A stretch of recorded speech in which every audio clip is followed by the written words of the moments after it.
Benjamin Dixon Show is only possible with listener support. Go to www.thebenjamindixonshow.com to register for our blog and join the Progressive Army.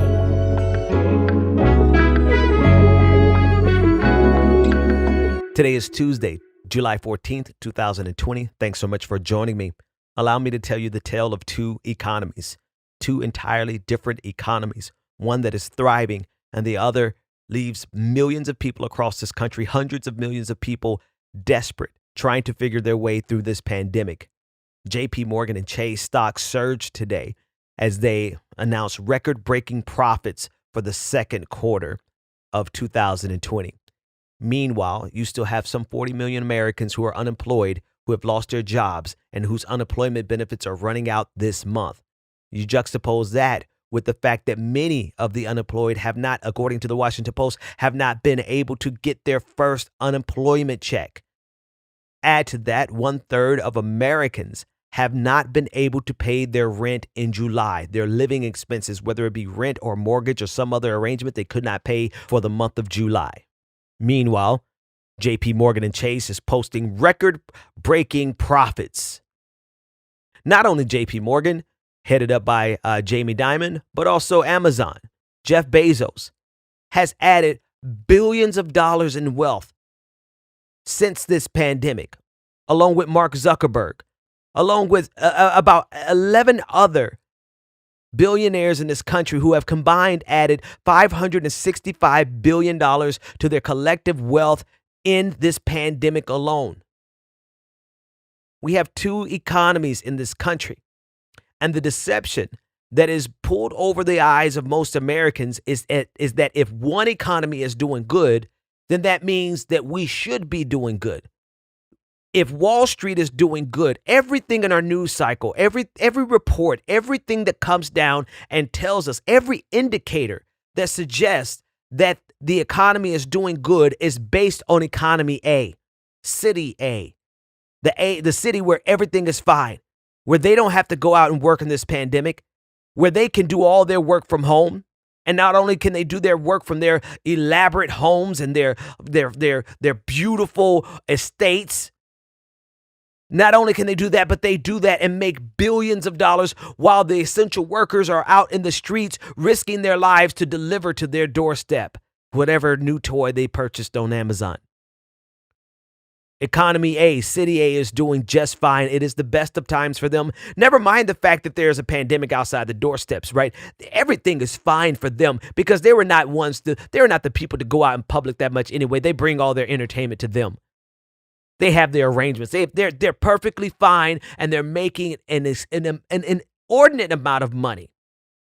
They're making a ridiculous amount of money that literally could change the lives of so many people who are at risk in this pandemic, people who don't even have a place to stay. 1/3 of Americans. 1/3 of Americans cannot pay their rent, and we are headed into an eviction crisis that some say is going to be of biblical proportions. There are two economies in this country. And what they have fooled you into believing is that if one is doing fine, then that means that you should be doing fine, or you're just not working hard enough. The truth of the matter is that the Federal Reserve has pumped almost $3 trillion into Economy A. Economy A is always protected by this government.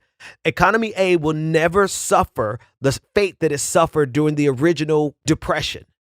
Our entire economic system is designed out around taking care of Wall Street, taking care of the markets, taking care of corporations, and taking care of their billionaire CEOs.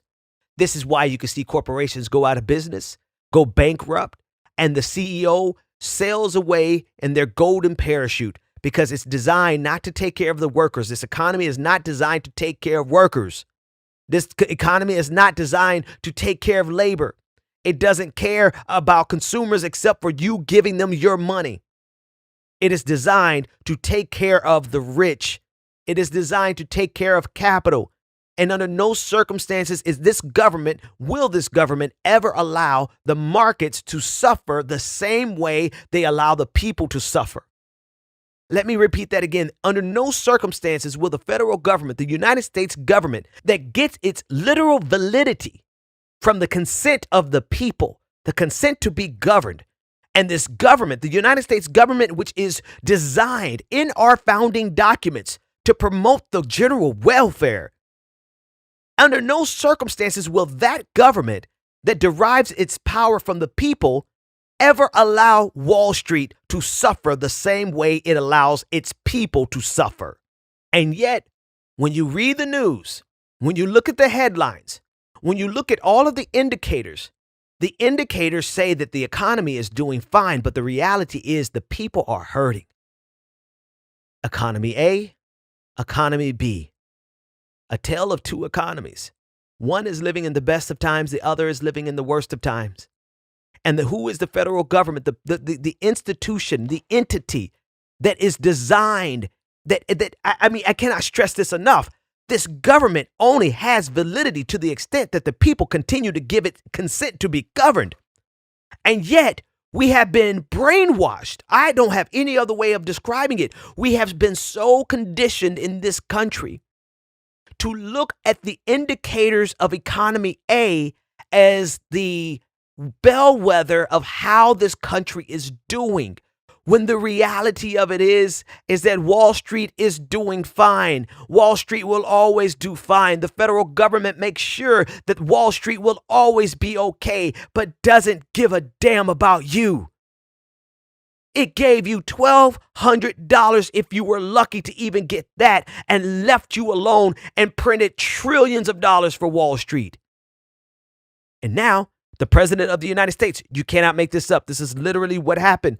When asked about what these people who have lost their jobs should do, the government is starting, the Trump administration is launching an initiative to tell them to try something new.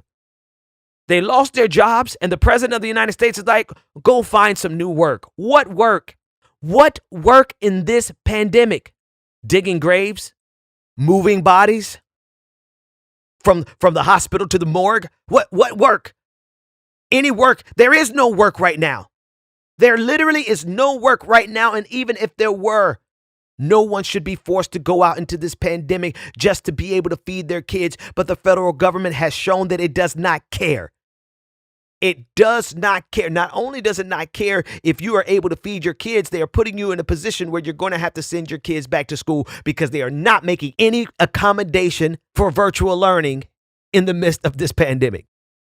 I need, above anything else, I need you to understand, and I need you to just get this in your thinking. I talk about these issues all of the time because I know how deeply rooted the American propaganda programming is in you.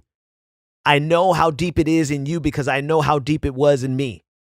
I know how long it took for me to come to terms with the fact that this government doesn't give a damn about me, that these politicians don't give a damn about us, that they would just as soon see us die than to open up the coffers to take care of the people because they have committed the coffers to taking care of corporations.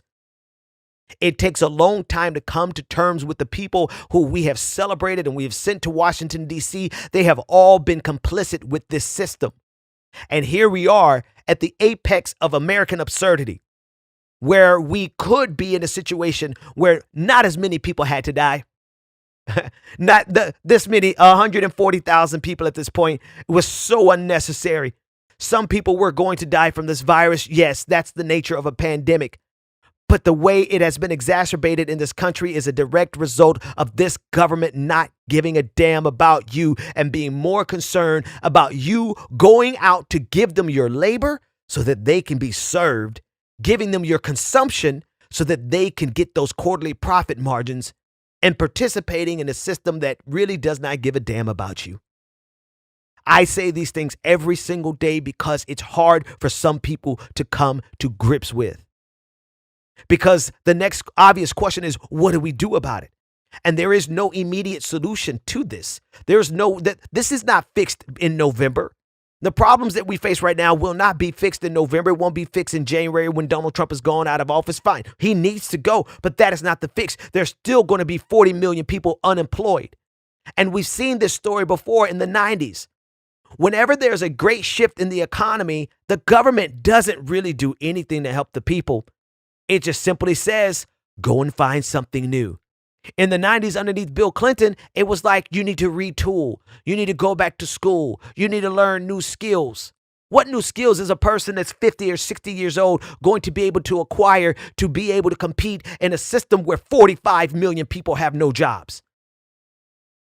The government, I just need you to shake up your thinking to be able to accept the reality that this government does not care about you because it has been seized by a regime that serves nothing but capital, that serves nothing but corporations. It serves nothing but economy A. And while they are bragging about the profits that they are making in the middle of this pandemic, while billionaires have added $500 billion in wealth in this pandemic, 40 some odd million people are unemployed. 1/3 of Americans cannot pay their rent, did not pay their rent. 5.4 million have lost their health insurance in this pandemic. It is the best of times for Wall Street. It is the best of times for the ruling elite. It is the best of times for corporations.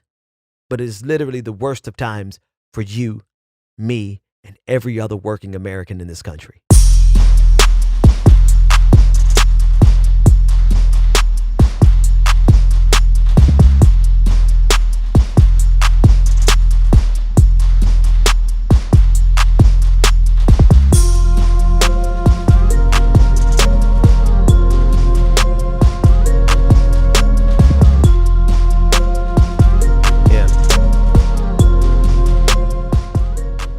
Before I even go on, I want to just encourage you to understand that I say what I say because it needs to mobilize you into action. We cannot, I am not equipped, nor should we depend on any individual leader to lead us out of this. It is the democratization of leadership that's happening right now. All I am is a voice. That's it. I'm a voice. And if we put our stock in waiting on someone else to start a movement to combat these things, so long as you wait on someone else to start something to fight back against the absurdity, like I'm getting ready to go over now, it very well may not happen. The point is to take everything that I'm saying that resonates with you. If it doesn't resonate with you, then fine. I mean, I don't know why you're listening, but if you're listening and you believe what I'm saying is true, then it is incumbent upon you to do something, not to wait on me. I'm doing something. I'm not doing the most I can do. I'm still working on other things. We're going to get more things done, but don't wait on me. You do something, even if it's just mobilizing your immediate community. Even if it's mobilizing the teachers at your school. See, here's something that can be done. I want to read you this liability waiver from the Hazelwood School District, which is just outside of St. Louis, Missouri. And it was put online by attorney Natasha Scruggs. You can find her on Twitter at attorney Scruggs, Scruggs. And I want to read this to you. And this is a waiver saying that if your child comes to school and gets sick or even dies of COVID-19, then you will not hold this school district liable. They're going to force you back to school. But if your child dies, you cannot sue and you cannot hold anyone in the district liable. This is what it says. It says, quote, by signing below, I give permission for my child to participate in the following program or activity at the Hazelwood School District. And it says the following, quote, the undersigned agrees to release, discharge, and hold harmless and indemnify the Hazelwood School District, its agents, employees, officers, Board of Education members, insurers, and others acting on the district's behalf of and from any and all claims, demand, causes of action, and or legal liabilities for injuries to or death of my child occurring during or resulting from or participation in the above mentioned program or activity and related any way to COVID-19, even if the cause, damages, or injuries are alleged to be the fault of or alleged to be caused by the negligence and carelessness of the releasees. Bruh, This is so 2020. This is so America in 2020. It would be different if we did not have another mechanism through which we can educate our children to the fullest extent. I would argue that virtual learning is probably more effective than in-class learning because I have been a teacher in classrooms and I understand the distractions that are inherent to classroom instruction.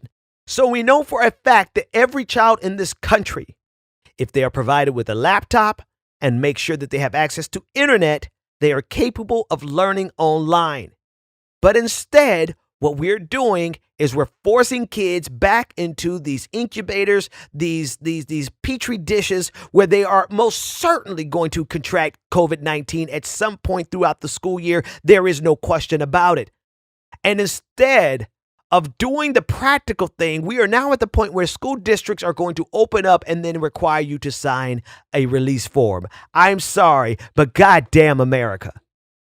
This entire system, this entire the manner of thinking, the absurdity, how preposterous for someone to even put this out, saying that in order for us to educate your child, we're not going to use the virtual learning that is at our disposal. The technology is old.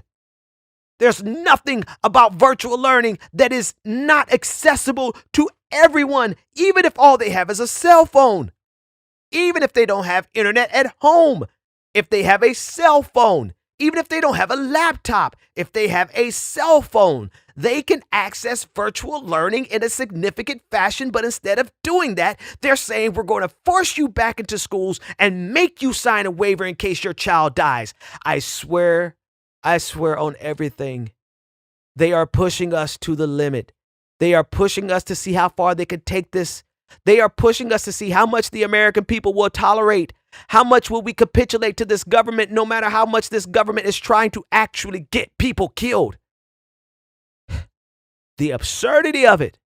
So when I say don't wait on me, you need to be organizing your teachers. You need to be organizing. If you're a teacher, you need to organize every teacher at your school and push back against this. Every teacher in your district and push back against this. If you are a parent, you need to be organizing against this, making sure that this does not fly. You gotta be kidding me. We refuse to simply roll over and die because this government says it is a requirement. Absolutely. We have no requirement to obey laws that intrinsically put our lives at risk, that will even put the lives of our children at risk. We have no requirement to obey unjust mandates. In fact, we have a requirement, a human requirement, to resist unjust mandates.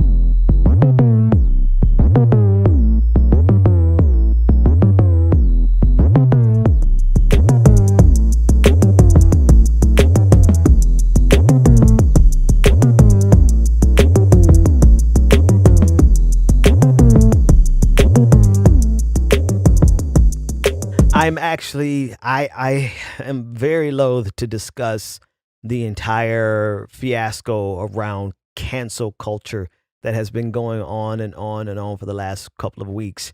I'm going to give a couple of comments on it, but then I also want to bring it up a level in terms of our analysis, because I believe that the cancel culture conversation is a distraction. I hate when people say that something is a distraction. But I believe that when we have COVID-19 outside of our doors and teachers are being forced back into school and billionaires have made $500 billion since the beginning of this crisis, and 45 million Americans are jobless, 5.4 million are unemployed. Yeah, the cancel culture conversation is a distraction. I want to say this much about it. What many people seek in this country is the ability to say anything they want to say and be lauded without anyone being able to speak against them. They want to speak out without any criticism. Any criticism to them is analogous to being canceled, right? Because who's actually been canceled? Very few people have been canceled where they no longer have a platform. Most of the people in these conversations who are talking about, oh, my life was ruined, their life is just fine. Right? They still have jobs. They still have jobs that they could work from home during this pandemic. They have benefits, right? They got everything they need, but they are upset because we have the nerve to critique them. I guess the best place for me to land this conversation probably would be Barry Weiss at the New York Times. She resigned. She's a very close affiliate to the alt-right. Well, she wouldn't ever admit to that. She calls it the intellectual dark web, right? It is the intellectual dark web is the if you can call it the intellectual underpinnings or the so-called intellectual justification that leads the logic of their arguments inevitably leads to the alt-right, to fascism, to Nazism, to white supremacy in this country. Barry Weiss went to the New York Times and was the one of her first big articles was about all of the stars of the intellectual dark web. And the funnel from that intellectual dark web inevitably goes down into white supremacy. She has resigned because she just couldn't take the heat. Too much criticism, too many critics. And the only reason I want to talk about it is because of the fact that this will always be here. We will always have people with platforms who demand to be able to say whatever ridiculous thing they want to say without any accountability and without any pushback. I am not canceled because people disagree with what I say. Okay? You are not canceled because people disagree with what you said. You are simply being challenged. And if our ideas can't be challenged, then it's not an idea that's worth being in the public square. If your idea cannot handle scrutiny, then your idea does not deserve to be in the public discourse. Nobody has a right to assert their opinion in the public square without other people being able to shout back at them and say, I disagree. This does not mean that every disagreement is genuine. It does not mean that every disagreement is in good faith. It simply means that that's what happens in the public square. That's what happens when you assert, listen, I spend most of my days ignoring the criticisms of my content. Unless I come across a criticism, then I'm like, oh, this is actually something in good faith. Oh, this is something that I actually had not considered. Let me take it in consideration. That's one thing. But all day long, we get nothing but criticism, insults, everything from the fact that I'm black, everything, the fact that I'm bald. All day long, I'm overweight. I get it all day long. Very seldomly do I get things that are very nuanced critiques of my arguments, and I actually appreciate those. But we're living in a society that wants people to just receive. That's what they hate more than anything else. What they hate about this democratized era of information, with social media gave us a way to talk back to these fools. For generations, for hundreds of years, they have been able to yell at us their opinion without anyone being able to give their opinion back. And with the democratization of information and platforms, everyone is able to shout back. Everyone is able to give their input. And to these false, the pseudo-intellectuals, that's what I'm looking for. These pseudo-intellectuals, what they have been longing for is the ability to get into their ivory towers and shout their mandates down to us, and all we could do is read it and never respond. That is not the way the world is ever going to be again. And so I'm only talking about it for two reasons. Number one, anyone complaining about being canceled, they're nothing more than a pseudo-intellectual seeking the opportunity to shove their idea on you without you being able to respond. And number two, who gives a damn when there are 40 million people unemployed, 5.4 million people who've lost health insurance, 1/3 of Americans can't pay their rent, while billionaires have added $500 billion in wealth to their bottom lines since the breakout of COVID-19. All of the rest of this is a distraction. All of it is a distraction. And the way I'm able to completely not even talk about it on Twitter and social media, and I'm not going to talk about it again on the show. But the reason I'm able to separate myself from that at this point is because I understand these are bad faith actors who are going to always cry foul. They're always going to play the victim because they want the ability to shove their opinion down your throat without you having the ability to respond. That's what they want, but that's not what you're getting in the year of our Lord 2020. Go to www.patreon.com/The BPD Show and get twice the content and unfiltered interviews without any of the commercial interruptions. And here we go. At this point in every single episode, I like to take a minute to thank the people who make the show possible, our patrons.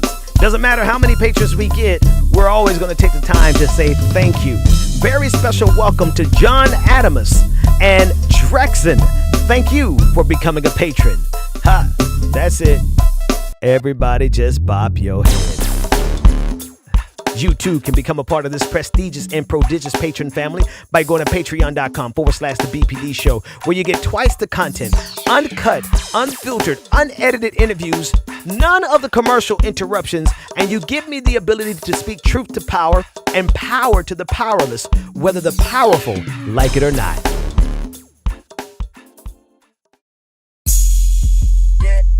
Welcome back to The Benjamin Dixon Show. Visit us online at thebenjamindixonshow.com.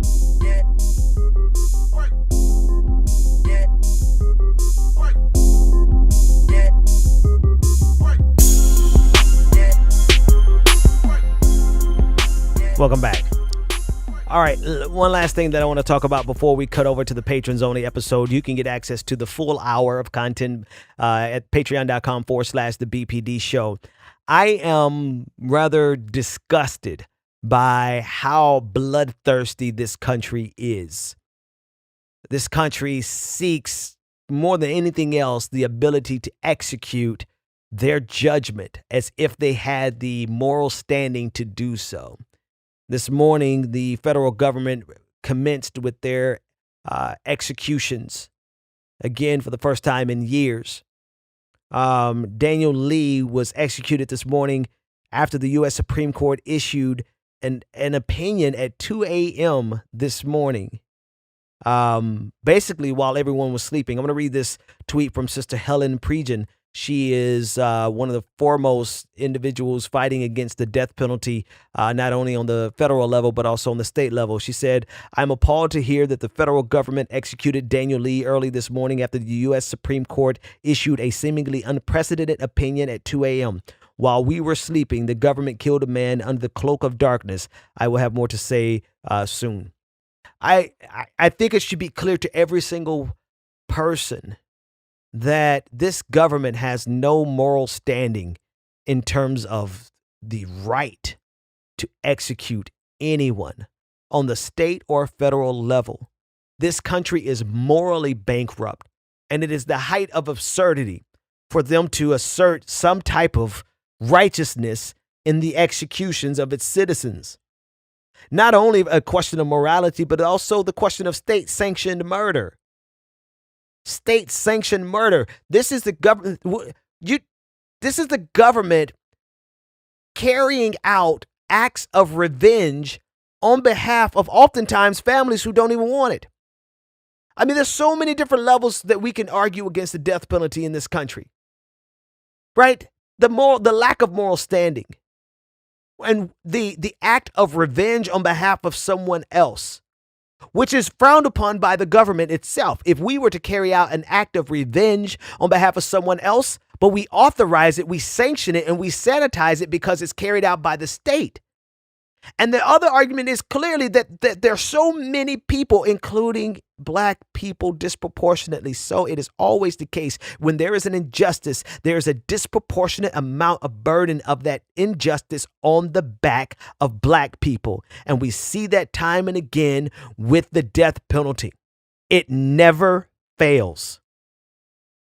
And then I think the part that is gripping me the most is the one that I've said 3 times already, but just the audacity of this government that has committed some of the most heinous crimes in the history of humanity, that continues to kill indiscriminately. They say with precision bombs, but the truth of the matter is we have killed people at funerals. We have killed people at weddings. We have killed thousands upon thousands into the hundreds of thousands, into the millions across time of citizens, of civilians.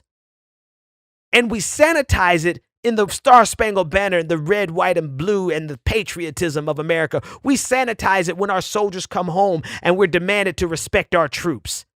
This country has no moral standing. not in history.